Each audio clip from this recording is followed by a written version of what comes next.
The Science of Getting Rich, by Wallace D. Wattles. Introduction. Have you ever wondered if there's a formula for success? Not just tips and tricks, but an actual science to achieving your dreams, as reliable and predictable as the laws of physics? Imagine for a moment, a quiet, unassuming man living over a century ago. A man who had tasted the bitterness of failure and poverty, who had seen his family struggle, and who decided, with a burning intensity, that there had to be a better way.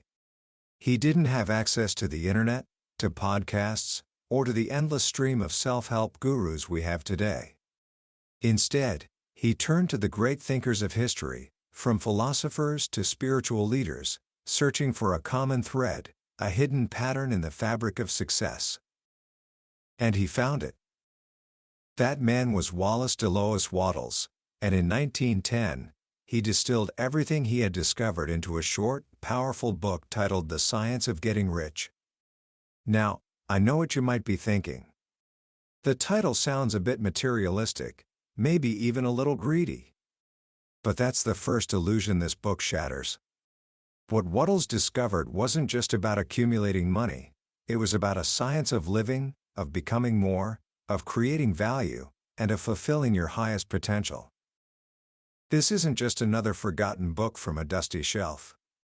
This slim volume became a secret weapon for some of the most influential figures in the world of personal development. It's the book that reportedly inspired Rhonda Byrne to create The Secret, a phenomenon that reached millions. It laid the groundwork for countless modern programs on mindset, manifestation, and the law of attraction. While it has sold millions of copies over the decades, its true impact is immeasurable, rippling through the work of others who took its core principles and shared them with the world. So, what is this hidden science? What did Wattles uncover that has allowed this book to echo through generations? He makes a bold promise right from the start. He claims that getting rich is not a matter of your environment, your talent, your education, or even your luck. It is the result of doing things in a certain way. He argues that this way is governed by laws as exact as those of algebra or arithmetic, and that anyone who learns and applies these laws will, with mathematical certainty, create wealth. Over our time together today, we're going to unpack that certain way. We're going to explore the profound and sometimes startling ideas at the heart of this book. You will learn why the desire for more is not a character flaw, but the engine of life itself. You'll discover the one fundamental substance from which all things are made, and how your thoughts have the power to shape it. And most importantly, you will be given a precise, step-by-step blueprint that combines the power of your mind with the necessity of your actions. This isn't just a summary, it's an invitation to see the world, and your place in it, through a completely new lens. So, settle in, open your mind, and let's explore the timeless wisdom of the science of getting rich. Book summary. To begin our journey, we have to start with a question that might make some people uncomfortable. Is it okay to want to be rich? In a world that often praises humility and criticizes ambition, many of us are taught to feel a little bit guilty about wanting more. We're told that poverty is noble, or that the pursuit of wealth is a shallow, unspiritual path. Wallace Wattles looks at this idea, and, with gentle but firm conviction, says that this is one of the most damaging beliefs a person can hold. He argues that we are here on this earth for one primary reason: to live, and to live more abundantly. The universe itself is constantly expanding, constantly seeking fuller expression. A seed doesn't just aim to become a small, stunted plant, it strives to reach its full potential, to produce fruit, to multiply.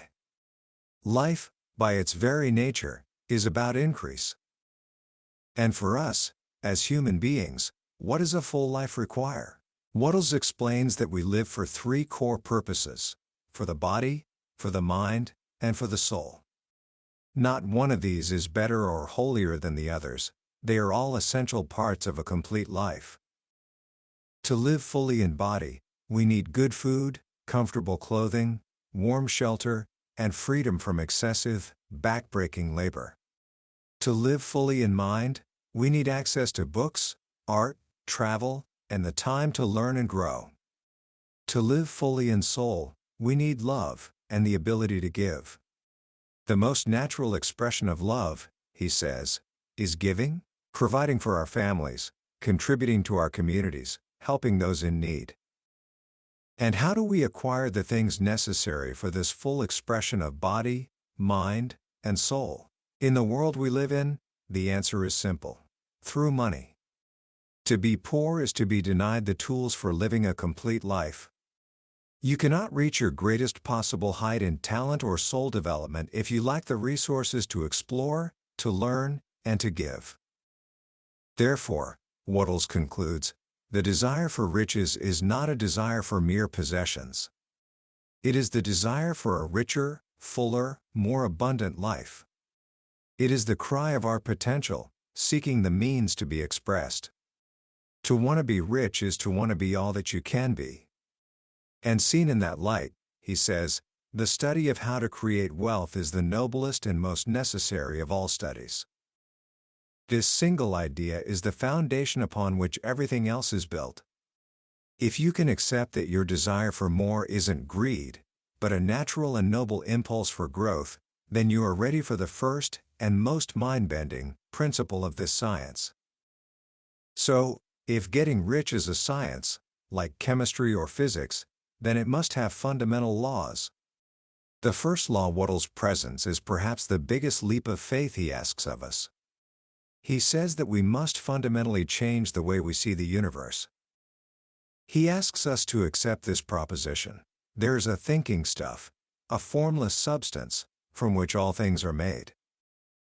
Imagine a kind of invisible, intelligent energy that permeates and fills all the empty spaces of the universe. It's like a giant field of pure potential, the raw material of everything we see around us: the stars, the planets, the trees, your body, the chair you're sitting on. Everything is just a different shape, a different form, taken by this one original substance. This idea, he notes, isn't new.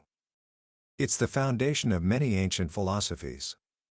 But he adds a critical component: this substance thinks. And when it thinks of a form, it creates that form. A thought held within this substance produces the thing imagined by the thought. Think about that for a second. The entire universe, in all its complexity, is the visible expression of thoughts held in this original, thinking substance. A thought of a star system produces a star system. A thought of an oak tree begins the slow, powerful process of growing an oak tree. This is the creative process of the universe. And here is where you come in. Wattles' next proposition is that you, as a human being, are a thinking center. You can originate thought. And, this is the key, if you can learn how to communicate your thoughts to this original formless substance, you can cause the creation of the thing you think about.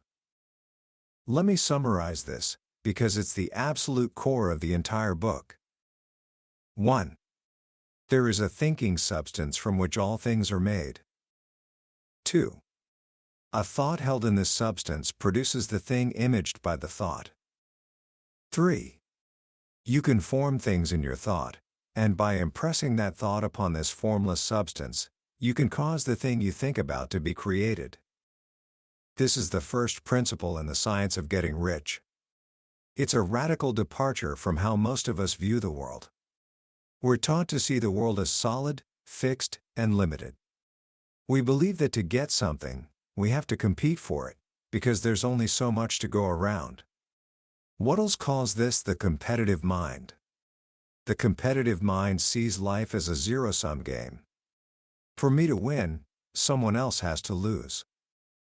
But if this formless substance is real, and its supply is infinite, then competition becomes obsolete. Why would you need to fight for a limited slice of the pie when you can create your own pie from an infinite supply of ingredients? This new way of thinking is what he calls the creative mind. The person on the creative plane of thought understands that they don't need to take anything from anyone. They are a creator, not a competitor. They know that the universe can make what they want for them, from the formless raw material that is available to all. This shift, from the competitive mind to the creative mind, is the most important step you will ever take. Because as long as you believe the supply is limited, you will remain trapped in fear, envy, and struggle. You'll worry that someone else will get there first, that the opportunity will be gone, that you have to hurry and fight and claw your way to the top. The creative mind, however, operates from a place of calm confidence.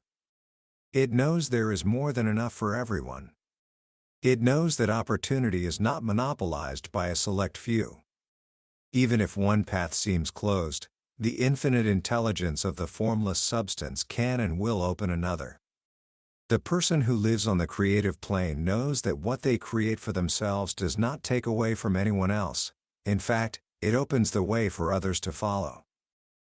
So, how do we make this shift? How do we begin to operate from this creative mindset and truly impress our desires upon this thinking substance? This brings us to the practical, actionable part of the science. Wattles identifies a critical ingredient that acts as the bridge between your mind and the formless substance. It's the conductor through which the electricity of creation flows. That ingredient is gratitude.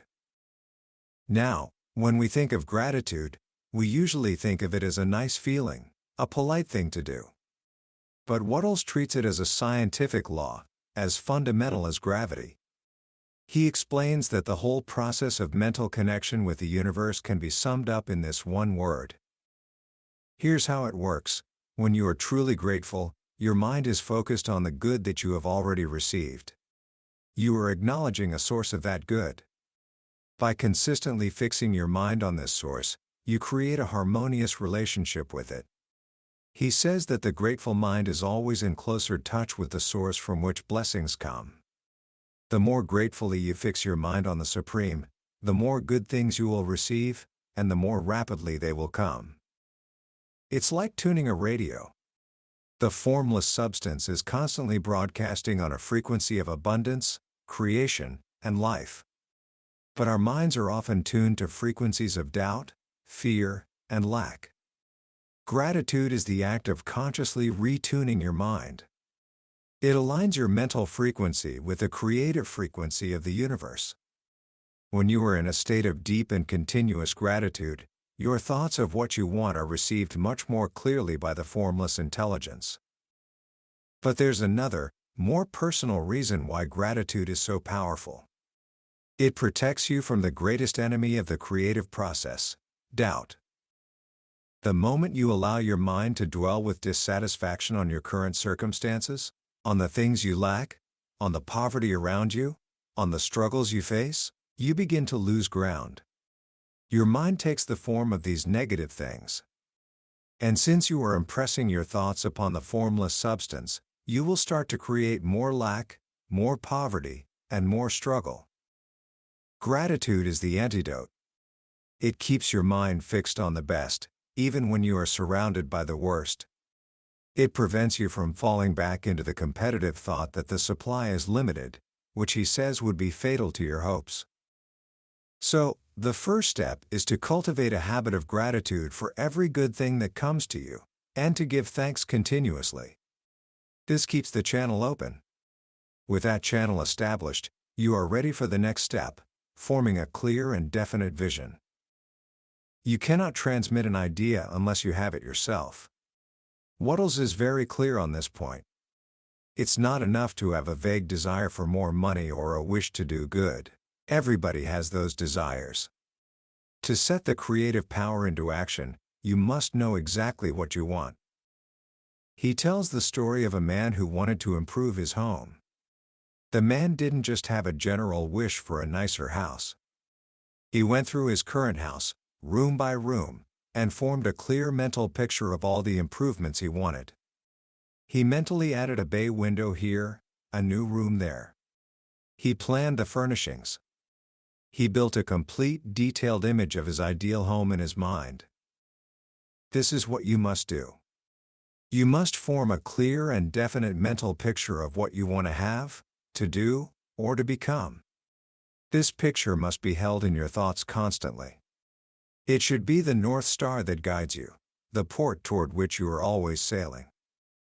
The more clear and definite you make your picture, and the more you dwell on it, bringing out all its delightful details, the stronger your desire will be. And the stronger your desire, the easier it will be to hold your mind fixed upon that picture. But seeing the picture is only half of it. If that's all you do, you are just a dreamer. Behind your clear vision, there must be two more things: purpose and faith. Purpose is the determination to realize your vision, to bring it out into tangible expression. It's the active, driving force that says, "I will achieve this." Faith is the serene and unwavering belief that the thing is already yours, that it is on its way to you, and that you have only to take possession of it. This is a crucial distinction. It's not faith that you will get it someday. It is faith that you have received it in the spiritual realm, and that its physical manifestation is now certain. Wattles quotes Jesus, "Whatsoever things ye ask for when ye pray, believe that ye receive them, and ye shall have them." This is how you must live. You must mentally live in your new house, wear the fine clothes in your imagination, and feel the enjoyment of your goals as if they were already a physical reality. You take mental possession of it first. And you must be deeply grateful for it, just as you will be when it arrives. A person who can sincerely thank God for things they possess only in their imagination, Wattles says, has true faith. That person will get rich. This combination, a clear vision, held with unwavering purpose and unshakable faith, all while in a constant state of gratitude, is how you impress your desires upon the formless substance. This is thinking in the certain way. Now, a very important question arises. What role does willpower play in all of this? Many people who venture into the world of mind power believe they need to use their will to influence other people or to force the universe to bend to their desires. Wattles says this is a grave mistake. The science of getting rich does not require you to apply your will to anything or anyone outside of yourself. To try and control other people with your mind is just as wrong as trying to control them with physical force. It is a violation of their freedom, and it puts you right back on the competitive plane. And trying to use your will to coerce the universe, or God, is just as foolish. The formless substance is friendly to you. It is more anxious to give you what you want than you are to get it, because in giving to you, it achieves fuller expression for itself. You don't need to force it. So, what is the will for? The legitimate use of the will is to control yourself. You must use your will to compel yourself to think and act in the certain way. Your mind will naturally be pulled toward doubt when you see appearances of poverty. It will be tempted to worry when faced with obstacles. It will be drawn to old, competitive habits of thought. You must use your will to command your own attention. Use your will to stay focused on your vision, to maintain your faith, and to practice gratitude, regardless of what your eyes and ears are telling you. This is the hardest work there is. To think truth regardless of appearances is laborious. To think of wealth when you are surrounded by poverty, to think of health when you are experiencing sickness, this requires power. But he who acquires this power, Wattles promises, becomes a mastermind. He can conquer fate. This leads to a critical piece of advice. If you want to become rich, you must not make a study of poverty. You do not bring things into being by thinking about their opposites. You don't achieve health by studying disease, and you don't create wealth by focusing on lack. You must use your will to keep your mind off the subject of poverty and on the vision of what you want to create. Up to this point, the entire science has been focused on the mind. Thinking in the certain way. And this is the point where many people who try to use these principles fail. They believe that thought alone is enough. They form their vision, they try to have faith, and then they sit back and wait for a check to fall from the sky. This, Wattles warns, is the rock upon which many shipwreck. There is a missing piece to the puzzle, and it is the bridge between the unseen world of thought and the visible world of results. That bridge is action. You must not rely upon thought alone, paying no attention to personal action. Your thought makes all things, animate and inanimate, work to bring you what you want. But your personal activity must be such that you can rightly receive what you want when it reaches you. The gold in the mountains may be impelled toward you by your thought, but it will not mine itself, refine itself, and come rolling down the road into your pocket.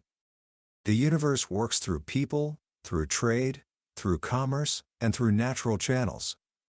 Your job is to act in a way that allows you to receive what is coming. By thought, the thing you want is brought to you.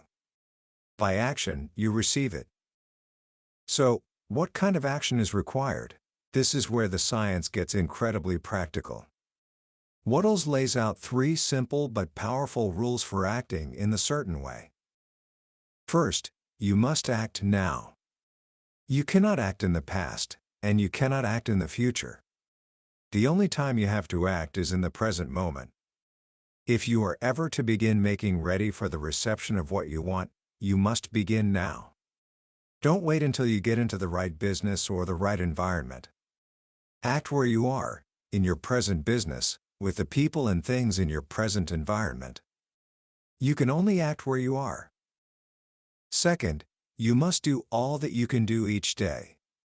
The world is advanced only by those who more than fill their present places. If you leave any part of your day's work undone, you are not larger than your current role, and you will not advance. You must do, every day, all that can be done that day. But this comes with a very important warning. This does not mean you should overwork, or rush blindly, trying to do the greatest number of things in the shortest amount of time. This leads to the third, and most important, rule of action. It is not the number of things you do that counts, but the efficiency of each separate action. Every act you perform is, in itself, either a success or a failure. If you spend your life doing inefficient acts, your whole life will be a failure. But if every single act of your life is an efficient one, your life must be a success. So, the entire question of getting rich comes down to this: can you make each separate act a success in itself? Wattles says you can. And the secret to doing so is to bring your mental power into your physical action. You make each act strong and efficient by holding your vision while you are doing it, and putting the whole power of your faith and purpose into it. This is where people who separate mind power from personal action fail. They meditate in the morning, and then they go about their day's work in a mindless, inefficient, or doubtful way. Their actions are not infused with the creative power of their thought. But if you can bring your full power into every act, no matter how commonplace, every act will be a success. When you are washing the dishes, wash them with the purpose and faith of a person who is creating their ideal life. When you are filing papers, file them with the power of a person who is moving toward greatness. When you are talking to a customer, talk to them with the conviction of a person who is bringing increase to the world. This brings us to the final, beautiful piece of the puzzle: the impression of increase. Since the desire for increase, for more life, is the deepest impulse in all people, everyone is naturally attracted to those who can give them more. If you follow this science, you are getting continuous increase for yourself. You are a creative center, from which increase is given off to all. Your key thought in all your dealings with others must be to convey this impression of increase. In every transaction, whether it's selling a car or just having a conversation with a friend, you must leave the other person feeling that they have gained something, that they have been uplifted, that they are better off for having interacted with you. How do you do this? Not by boasting or bragging. True faith is never boastful. You do it by holding the unshakable faith that you yourself are in the way of increase, and by letting that faith inspire and permeate every single action. Feel that you are getting rich, and that in doing so, you are making others rich and conferring benefits on all. The most practical way to ensure this is to always give every person more in use value than you take from them in cash value. The money you paid for this book, Wattles explains, may be more than the value of the paper and ink. But if the ideas in it bring you thousands of dollars, then the author has given you a great use value for a small cash value. This must be the spirit of all your business. Make your business do for your employees what this book is doing for you. Provide a ladder for them to advance. Give your customers a product or service that adds more to their life than the money they give you in exchange. When you operate this way, people will flock to you. They will feel the sense of increase in your presence. And the supreme intelligence, which desires increase in all, will move men and women toward you who have never even heard of you. Your business will grow, opportunities will come to you, and you will move steadily and rapidly toward the vision you hold in your mind. And that is the complete science. It is a perfect loop. You start by accepting your right to a full life. You shift your mind from competition to creation, understanding that you draw from an infinite formless substance. You connect with this substance through deep and constant gratitude. You form a clear, definite vision of what you want, and you hold it with unwavering purpose and faith. You use your will to command your own mind, keeping it focused on your vision regardless of appearances. Then, you act now, doing all that you can do each day, and you make every action efficient and successful by infusing it with the power of your vision. And in all your actions, you convey the impression of increase, always giving more in use value than you receive in cash value. The men and women who practice these instructions, Wattles concludes, will certainly get rich. And the riches they receive will be in exact proportion to the definiteness of their vision, the fixity of their purpose, the steadiness of their faith, and the depth of their gratitude. It is an exact science, and it cannot fail. Commentary. As we let these ideas settle, it's worth taking a step back and asking, why has this short book, written over a century ago, had such a profound and lasting impact? I believe the answer is that it addresses something fundamental to the human spirit. It gives us a framework of hope, but not a hope based on blind optimism. It presents a hope based on a system, a science, a method.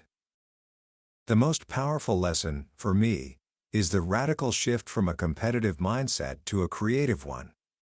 We live in a world that is obsessed with competition. From a young age, we are graded on a curve, ranked against our peers, and taught that success means beating someone else. This mindset is the source of so much stress, anxiety, and conflict in our lives and in the world. Wattles offers a way out. He presents a vision of success that isn't about taking, but about creating. Getting rich through his method doesn't make the world poorer, it makes it richer. It suggests that by creating value for others, by being a source of increase and advancement, you naturally attract abundance to yourself. This isn't just a financial strategy, it's a philosophy for living. It reframes ambition not as selfishness, but as a noble endeavor to expand life for everyone. The second key takeaway is the beautiful and practical synergy between thought and action. The book is not just about wishing for things. It's a disciplined practice that demands both deep internal work and diligent external effort. Your thoughts set the creative forces in motion, but your actions prepare the way to receive the results. You can't have one without the other. This balanced approach is often missing in modern interpretations of these ideas, which can overemphasize the mental side and neglect the crucial role of doing the work. Wattles reminds us that faith without works is dead. So, how can you begin to apply these powerful principles in your own life, starting today? Here are 3 simple, practical actions you can take. First, clarify your vision. Take 30 minutes today, with a pen and paper, and answer this question. What does a truly rich and abundant life look like for me? Don't just think about money. Think about your health, your relationships, your knowledge, your experiences, your contributions to the world. Be as detailed and specific as possible. Create that mental picture Wattles talks about. This is your destination. Second, practice proactive gratitude. Tonight, before you go to sleep, don't just passively think of a few things you're grateful for. Take one specific thing, a meal you ate, a conversation you had, the comfort of your bed, and hold it in your mind. Feel the gratitude for it as deeply as you can. Try to connect that feeling to the source Wattles describes, the universal intelligence that provided it. Doing this consistently will begin to retune your mind to the frequency of abundance. Third, give the impression of increase. In your very next interaction with another person, whether it's a family member, a coworker, or the cashier at a store, make a conscious effort to leave them feeling better than when you found them. Offer a genuine compliment. Listen with your full attention. Share a positive thought.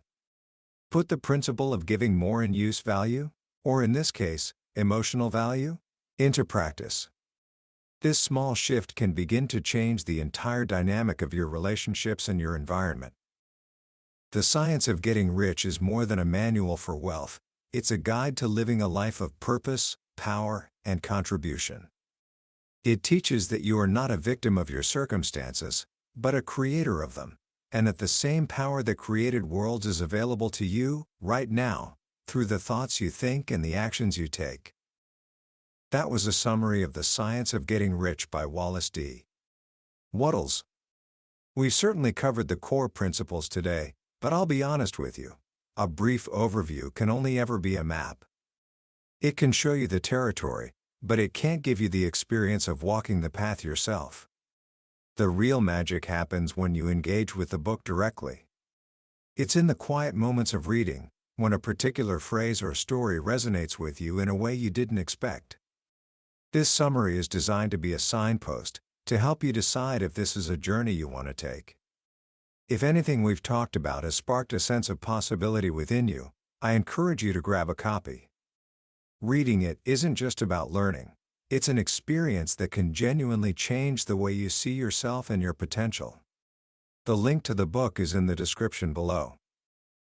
Also, if you found this summary valuable and it gave you a new perspective, please take a moment to hit that like button and subscribe to the channel. That way, you won't miss our next deep dive into another life-changing book from the billionaire's bookshelf. Let's keep growing together.